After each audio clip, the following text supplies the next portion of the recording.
Ano naman po, it's a Saturday blessing from the sea and gift by God.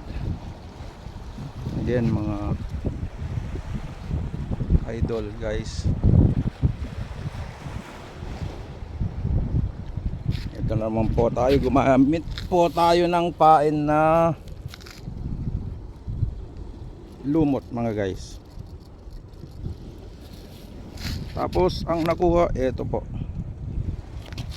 pumapatak po ito ng mga 5 kilos lahat po itong nahuli ko. Masarap po ito sa inihaw.